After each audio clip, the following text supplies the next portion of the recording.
ඉතින් ආයිබෝවන් කොහොමද?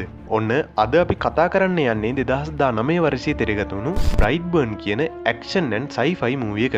ඉතින් අදත් ඔන්න ඔයාලට ආරාධනා කරනවා රැඳී සිටින්න කියලා මේ සුවිශේෂී වීඩියෝවේ අවසාන මිනිත්තුවත් එක්ම මේ අරුම පුදුම චිත්‍රපටියත් එක්ක. ඔන්න ඒත් එක්කම ඔයාලට ආදරෙන් මතක් කරන්න ඕනේ. අපි දැන් දිගින් දිගටම කරන්නේ action super hero movie reviews තමයි. දවසින් දවස ඔන්න ඔයාලා වෙනුවෙන්ම අපි වීඩියෝසුත් අරන් එන්න බලාපොරොත්තු වෙනවා. අන්න ඒක නිසා ඇක්ෂන් සුපර් හීරෝ මූවිස් හැමදාම බලන්නා සොයා දැන් කරන්න ඕනි වැඩේ දන්නවනේ. හරි, ඒ මතක් කිරීමත් ඔන්න කරා. අපි යම් වීඩියෝ එකට.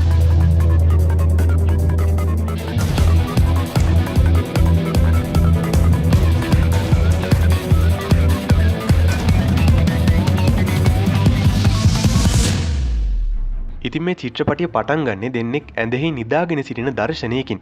ඒත් සමගම එළියෙන් විශාල සද්දයක් ඇහුණු නිසා එතන හිටපු කාන්තාව ඇඳෙන් බැහැලා ඇවිත් ඒ මොකද්ද කියලා බලනවා. ඉතින් මේ කාන්තාවගේ නම තමයි ඩෝරි. එයත් එක්ක නිදන් ඉන්න අනිත් මිනිස්සයා, එහෙම නැත්නම් එයාගේ මහත්තයා තමයි කයිල්. ඉතින් මේ ගෑනු කෙනා ඇඳෙන් බැහැලා ඇවිත් බලනකොට මොකක් හරි ලොකු දෙයක් බිමට වැටලා තියෙනවා දකිනවා. ඒත් එක්කම මේගොල්ලන් හිටපු ගෙදර විදුලියත් විසන්දි වෙලා යනවා. ඉතින් මේත් එක්කම චිත්‍රපටියත් අවුරුදු 10කින් ඉස්සරහට ගිහින් ලස්සන බබෙක් සෙල්ලම් කර කර ඉන්න දර්ශනයකට කතාව මාරු වෙනවා. පස්සේ අපිට පේනවා ඩෝරි සහ කයිල් දෙන්න ටිකක් ලොකු දරුවෙක් එක්ක විනෝද වෙමින් ඉන්නවා. ඉතින් මේ දරුවා තමයි බ්‍රැන්ඩන්. කොහොම හරි දවසක් බ්‍රැන්ඩන් රෑ නිදන් ඉන්නකොට එයාට අමුතුම විදිහේ සද්ද වගේක් ඇහෙන්න පටන් ගන්නවා. ඒත් එක්කම බ්‍රැන්ඩන් ජනේලයකින් එළියට පනිනවා අපිට කතාවේ පෙන්නනවා.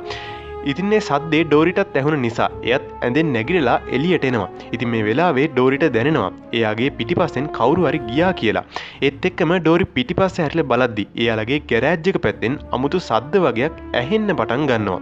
ඉතින් ඒක නිසා මෙයා ගරාජ් එකට ගිහිල්ලා බලද්දි බ්‍රැන්ඩන් ගරාජ් එකේ තියෙන දොරක් අරින්න උත්සාහ කරනවා ඩෝරිට දැක ගන්න ලැබෙනවා. ඉතින් ඩෝරි බ්‍රැන්ඩන් ළඟට දුවගෙන ගිහින් එයාට කතා කරාම බ්‍රැන්ඩන් හොඳටම බය වෙලා ඩෝරි ළඟට එනවා. ඉතින් ඩෝරි කියනවා බය වෙන්න එපා, ඔයා මෙතනට හීනෙන් ඇවිදගෙන එන්නේ නැති කියලා. ඉතින් ඔන්න පහුවදා බ්‍රැන්ඩනුයි එයාගේ තාත්තයි ලීබඩු වගේක් හදා ඉන්න දර්ශනයකට කතාව මාරු වෙනවා. ඉතින් මේ වෙලාවේ තාත්තා බ්‍රැන්ඩන්ට කියනවා මට තව බඩු වගේක් අරන් එන්න තියෙනවා. මං ඒ ටික ගේනකම් ඔයා පරිස්සමට මැෂින් එකෙන් තනකොළ ටික කපලා දාන්න කියලා. කොහොම හරි මේ වෙලාවේ බ්‍රැන්ඩන් මැෂින් එක ස්ටාර්ට් කරන්න හදද්දි එයාට ඒක කරගන්න බැරි වෙනවා. අන්න ඒකට බ්‍රැන්ඩන්ට ගොඩක් තරහ ගිහින් මැෂින් එකේ පටිය හයියෙන් අදින්න පටන් ගන්නවා. ඔන්න ඉතින් මේ වෙලාවේ පුදුම හිතෙන විදියට අර මැෂින් එක උඩින් විසික් වෙලා ගිහින් එයා හිටපු තැනට ගොඩක් දුරින් බිමට වැටෙන්න පටන් ගන්නවා. ඉතින් බ්‍රැන්ඩන් ඒක ළඟට දුවගෙන ගිහින් බලනකොට මැෂින් එක ස්ටාර්ට් වෙලා ඒක කරකින ගමනුයි තියෙන්නේ. ඉතින් මේ වෙලාවේ මෙයා මේක දිහා බලන් ඉඳලා ඒ මැෂින් එකේ කැරකෙන තලයේ පැත්තට අත දාලා බලනවා. ඔන්න ඉතින් මේ වෙලාවේ මෙයාගේ අත කැපිලා යනවා වෙනුවට ඊටමත් ඉක්මනින් මේ තලයේ කැරකෙන එක නතර වෙලා යනවා. ඒත් මෙයාගේ අතට නම් සීරීමක්වත් වෙලා නැහැ. ඔන්න ඉතින් කොහොම හරි බ්‍රැන්ඩන්ගේ උපන්දිනය සමරන දර්ශනයකට කතාව මාරු වෙනවා. මේ වෙලාවේ බ්‍රැන්ඩන්ගේ මාමා කෙනෙක් බ්‍රැන්ඩන්ට තුවක්කුවක් ගෙනත් දෙනවා. ඉතින් බ්‍රැන්ඩන් මේක කඩලා බලන්න යද්දිම බ්‍රැන්ඩන්ගේ තාත්තා මේක උදුරගෙන කියනවා නෑ පොඩි ළමයින්ට කොහෙත්ම තුවක්කු නම් ඕනේ නෑ කියලා.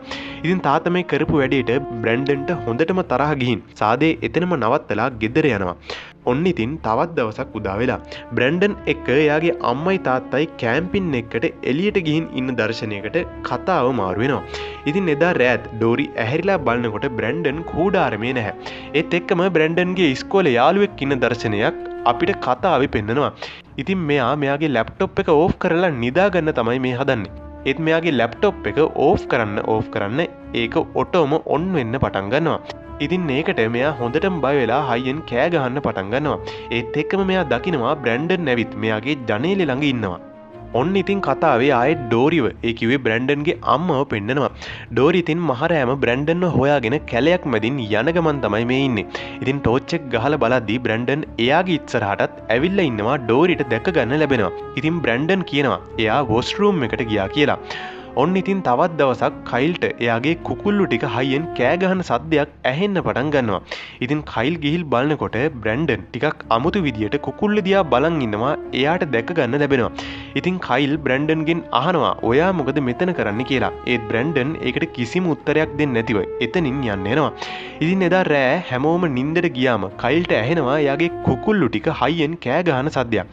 ඒක නිසා කයිල් ආයෙත් එළියට ගිහින් බලනකොට එයාට දැක ගන්න ලැබෙනවා කවුරු හරි කෙනෙක් පහර දීලා එයාගේ කුකුල්ලු ටික මරලා දාලා කියලා.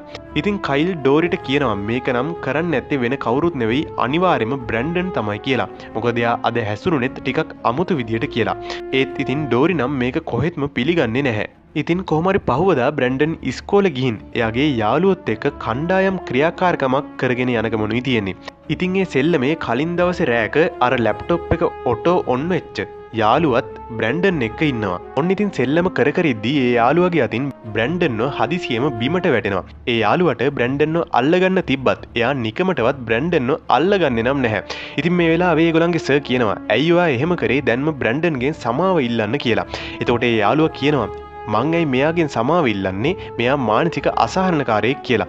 ඉතින් කොහොම හරි මේගොල්ලන්ගේ සර්ගේ බල කිරීමට එයා බ්‍රැන්ඩන්ට නැගිටින්න උදව් කරනවා. ඔන්න ඉතින් ඒ වෙලාවේ බ්‍රැන්ඩන් මෙයාගේ අත හයියෙන් අල්ලලා මිරිකලා බෝංචි කඩනවා වගේ කඩලා දානවා. ඉතින් මෙන්න මේ සිද්ධුණු සිද්ධිය නිසා බ්‍රැන්ඩන්ගේ අම්මවයි තාත්තවයි ඉස්කෝලේට ගෙන්නනවා. මේ වෙලාවේ අර අත කැඩුණු යාළුවගේ අම්මා මේගොල්ලන්ට හොඳටම බනින්න පටන් ගන්නවා. කොහොම හරි බ්‍රැන්ඩන් මේ කරපු වැඩේ නිසා පන්ති තහනමකටත් ලක් වෙනවා. ඉතින් එදා රාත් බ්‍රැන්ඩන්ට අර අමුතු සද්දේ ඇහෙන්න පටන්ගෙන ගෑරේජ් එකට යනවා. ඉතින් ඊට පස්සේ මෙයා එදා අරින්න හදපු දොර කඩලා දානවා. ඉතින් මේ වෙලාවේ ඩෝරි ඒ කිව්වේ බ්‍රැන්ඩන්ගේ අම්මා දකිනවා ගෑරේජ් එකෙන් අමුතු එලියක් එකපාරටම පත්තු වෙන්න පටන් ගන්නවා. ඉතින් මෙයා ගිහින් බලද්දී බ්‍රැන්ඩන් ඒ එලියත් එක්කම උඩ පාවි ඉන්නවා මෙයාට දැක ගන්න ලැබෙනවා. ඔන්න ඒකට නම් ඩෝරි හොඳටම බය වෙලා බ්‍රැන්ඩන් ළඟට යද්දිම අර එලියත් නැති වෙලා ගිහින් බ්‍රැන්ඩන් එතනින් බිමට වැටිලා එතන තිබ්බ යකඩ කෑල්ලකට මෙයාගේ අතත් හොඳටම තුවාල වෙලා යනවා. ඔන්න ඉතින් මේක තමයි මෙයා ජීවත් වුණු අවුරුදු 12ටම තුවාලයක් වුණු පළවෙනි වතාව. ඉතින් මේ වෙලාවේ ඩෝරි බ්‍රැන්ඩන් ඉපදෙන වෙලාවේ සිද්ධුණු හැමදේම බ්‍රැන්ඩන්ට කියන්න පටන් ගන්නවා.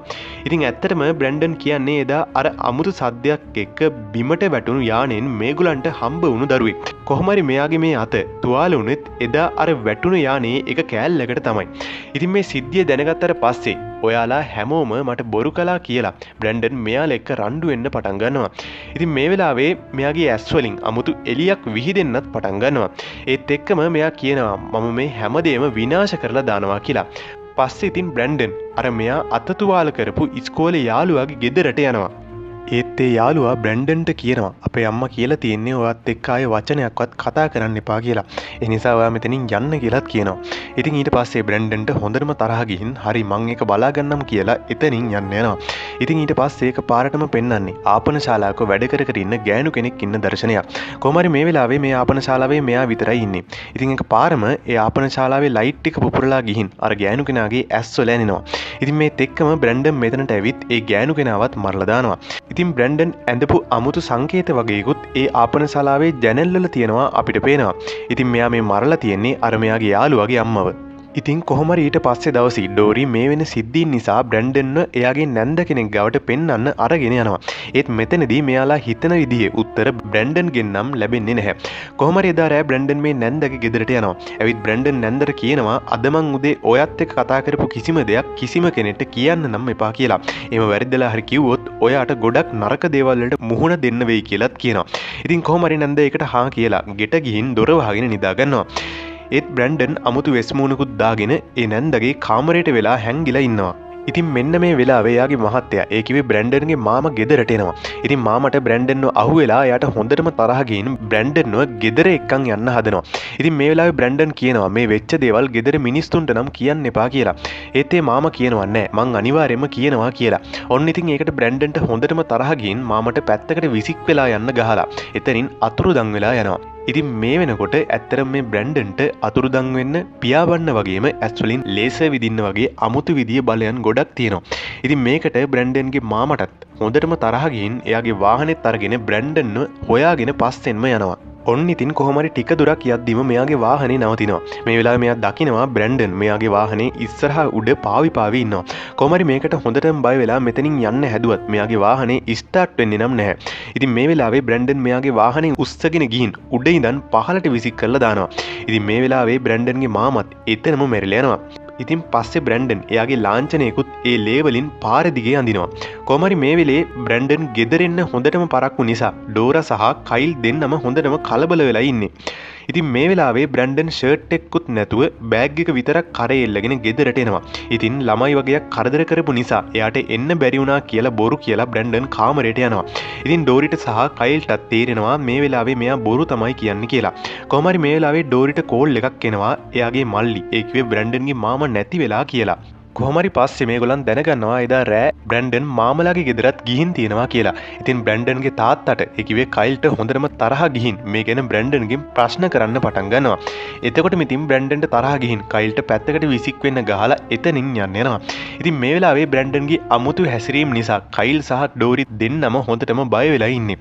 කොහොම හරි ඊට පස්සේ දවසේ බ්‍රැන්ඩන් කයිල් එක්ක දඩයම් කරන්න කැලේට යනවා. කොහොම හරි මේ වෙද්දී කයිල් දැනගෙන ඉන්නේ මේ හැම මිනිමැරුමක් පස්සෙම ඉන්නේ බ්‍රැන්ඩන් තමයි කියලා.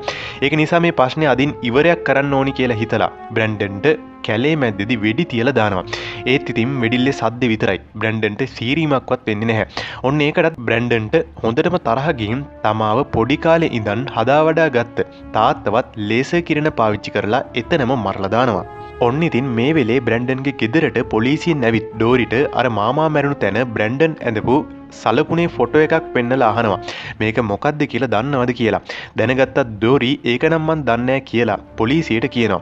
පස්සේ ඉතින් ඩෝරි බ්‍රැන්ඩන්ගේ කාමරේට ඇවිත් බ්‍රැන්ඩන්ගේ පොතක් පෙන්නලා බලද්දි ඒ ලාංඡනෙත් එක්ක එයා මරලා තියෙන මිනිස්සුන්ගේ ෆොටෝස් තියෙනවා ඩෝරිට දැක ගන්න ලැබෙනවා. ඒත් එක්කම ඩෝරි කයිල්ට ඒ කිව්වේ බ්‍රැන්ඩන්ගේ තාත්තට කෝල් කරලා කියාගෙන යනවා. අපේ පුතා තමයි හැමෝම මරලා තියන්නේ කියලා. ඒත් ඒ කෝල් එක ආන්සර් කරන්නේ බ්‍රැන්ඩන්. ඉතින් ඒකට බ්‍රැන්ඩන්ට හොඳටම තරහ ගිහින් ගෙදර ඇවිත් ගෙදර බඩු විනාශ කරන්න පටන් ගන්නවා. ඉතින් මේ වෙලාවේ හොඳටම බය වෙලා හැංගිලා ඉන්න ඩෝරි පොලිසියට කෝල් කරනවා. කොහොම හරි ඉතින් මෙතනට එන පොලිසිය දෙන්නවත් බ්‍රැන්ඩන් රෙදි පොළවේ ගහනවා වගේ ගහලා එතනම මරලා දානවා. ඉතින් මේ වෙලේ ඩෝරි හැංගි බ්‍රැන්ඩන්ට හොරෙන්ම ගරාජ් එකට යනවා. මොකද මෙයා දන්නවා බ්‍රැන්ඩන්ව තුවාල කරන්න පුළුවන් අර කඩාගෙන වැටුණු යානයට විතරමයි කියලා. ඉතින් මෙයා එතනින් පොඩි යකඩ කෑල්ලකුත් අරන් බ්‍රැන්ඩන්ව හොයාගෙන ගිහින් එයාට කියනවා බ්‍රැන්ඩන් මං තාමත් ඔයාගේ අම්මා. මං ඔයාට ගොඩක් ආදරෙයි කියලා බ්‍රැන්ඩන්ව බදාගෙන මෙයාගේ පිටට අර යකඩ කෑල්ලෙන් අනින්න හදනවා.